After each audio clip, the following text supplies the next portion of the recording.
इसके बाद next method लेनी है हमें मोलैरिटी।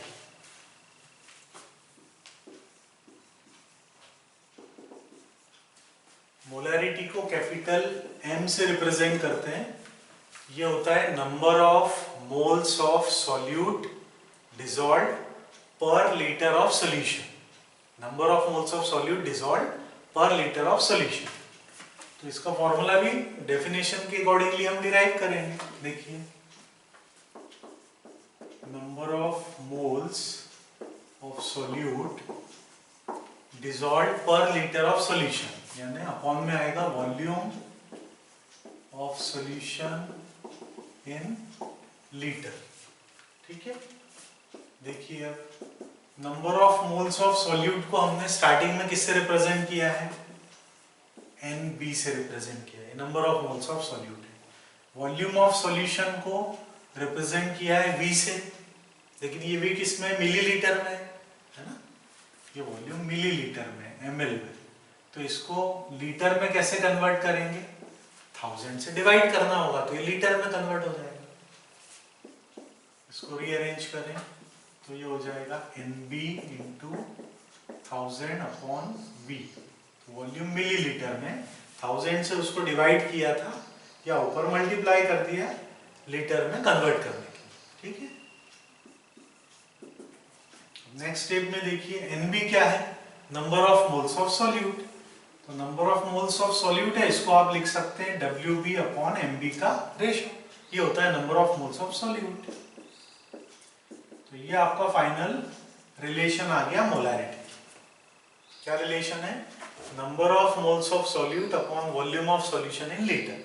तो ये फाइनल रिलेशन आपको याद रखना है, WB into 1000 upon MB into V। ठीक है, अब इससे रिलेटेड क्वेश्चन देखिए। सबसे पहले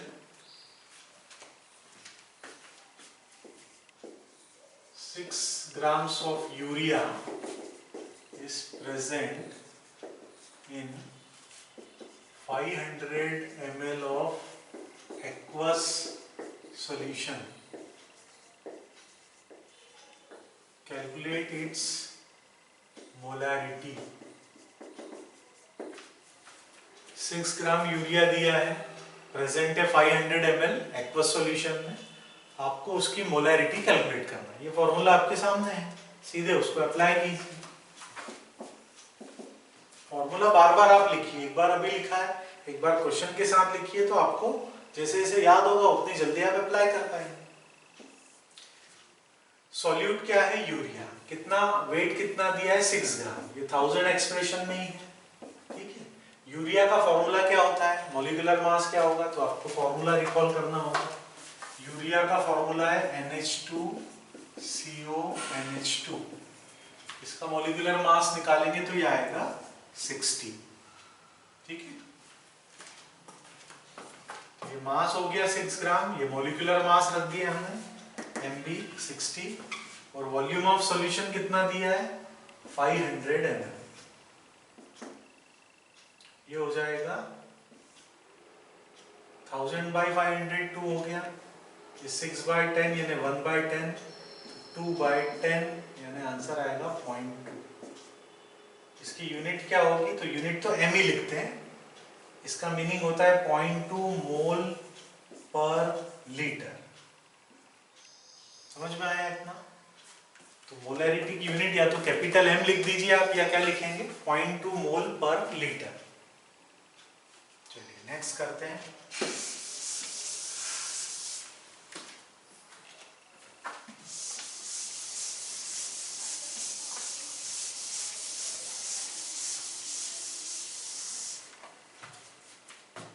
Calculate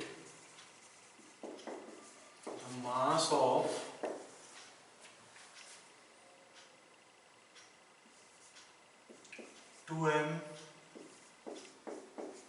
solution of glucose present in 250 ml solution. Calculate the mass of 2m solution of glucose present in 250 ml solution. तो आपको मोलैरिटी दी है, वॉल्यूम दिया है सॉल्यूशन का 250 ml, आपको क्या कैलकुलेट करना है, मास ऑफ ग्लूकोज। तो आप सबसे पहले मोलैरिटी का फॉर्मूला अप्लाई कीजिए। मोलैरिटी का फॉर्मूला आपके सामने है। मोलैरिटी गिवन है आपको, कितनी गिवन है, 2m। क्या कैलकुलेट करना है, मास ऑफ सॉल्यूट, यानी WB आपको कैलकुलेट करना है। 1000 तो एक्सप्रेशन में है ही। मॉलिक्यूलर मास किसका रखेंगे, जिसका आपको मास कैलकुलेट करना है, सॉल्यूट का। सॉल्यूट क्या है, ग्लूकोज। ग्लूकोज का फॉर्मूला क्या होता है, C6H12O6। इसका मॉलिक्यूलर मास आएगा 180। ये तो सभी को आता ही है ना। कैसे कैलकुलेट करते हैं एक बार फिर से बता देते हैं। ग्लूकोज के 1 मॉलिक्यूल में 6 एटम है कार्बन के, 12 एटम है हाइड्रोजन के, 6 एटम है ऑक्सीजन के। तो आपको क्या करना है, सम ऑफ द एटॉमिक मास है, जितने उनके एटम है उनका कंट्रीब्यूशन लेकर। कार्बन का एटॉमिक मास होता है 12, 6 एटम है, 6 इंटू 12, ये कार्बन का टोटल मास हो गया। 12 इंटू हाइड्रोजन का एटॉमिक मास 1 है, ऑक्सीजन का एटॉमिक मास 16 है, क्या हो जाएगा 72 प्लस 12 प्लस 96। इसको आप कैलकुलेट करेंगे तो आएगा 180। ठीक है, इस टाइप से करना है। तो नहीं आता है तो कम से कम फॉर्मूला याद रखिए और आपको कैलकुलेट करना आना चाहिए। ये है 180 प्रेजेंटेड 250 ml सॉल्यूशन। आपको क्या कैलकुलेट करना है, WB। WB हो जाएगा 2 इंटू 180 इंटू 250 अपॉन 1000। ठीक है, 250 को इससे डिवाइड कर दें, ये आ जाएगा 4, 2 2 जा 4, 180 बाई 2 यानी 90 ग्राम। तो 250 ml 2m सॉल्यूशन यदि आपको ग्लूकोज का बनाना है तो मास की रिक्वायरमेंट कितनी है, 90 ग्राम। ठीक है, नेक्स्ट देखिए।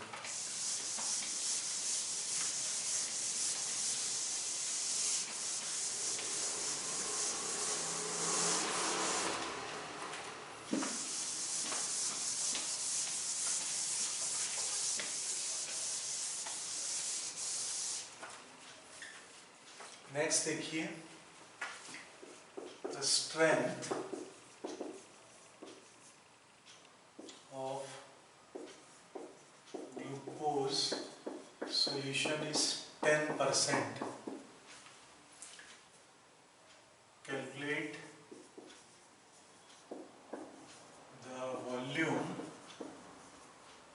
इन विच 1 gram mole of it is dissolved। Question समझना इंपॉर्टेंट है। क्वेश्चन धीरे धीरे लेवल बढ़ते जाएगा, अपन एकदम बेसिक से शुरू कर रहे हैं, सारे टाइप के क्वेश्चंस करेंगे। आपको ग्लूकोज सॉल्यूशन की स्ट्रेंथ दी है 10%। पूछा क्या है, वॉल्यूम पूछा है जिसमें ग्लूकोज का 1 ग्राम मोल डिसॉल्व। ठीक है, तो कैसे करेंगे देखिए। सबसे पहले तो 10% स्ट्रेंथ, इसको समझना होगा कि 10% स्ट्रेंथ होती क्या है, पहले इसको समझें।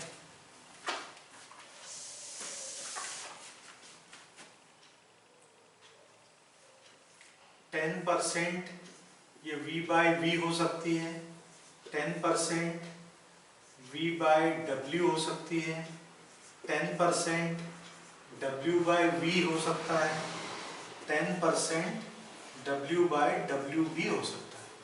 ठीक है, तो 10% V बाई V का क्या मतलब है, 10% V बाई V है मतलब 10 ml प्रेजेंट इन 100 ml।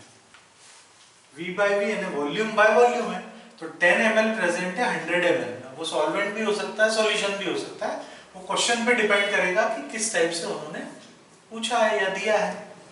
तो V बाई V का मीनिंग आपको समझ में आया, volume by volume. 10% V by V means 10 ml present in 100 ml। 10% V by W क्या होगा बता सकते हैं क्या? तो ये होगा 10 ml present in 100 gram, V by W, 10 ml in 100 gram. 10% W by V क्या होगा? तो ये होगा 10 ग्राम प्रेजेंट इन 100 ml। आ रहा है ना समझ में? इजी हो गया बिल्कुल। 10% W by W क्या होगा? 10 ग्राम प्रेजेंट इन 100 ग्राम।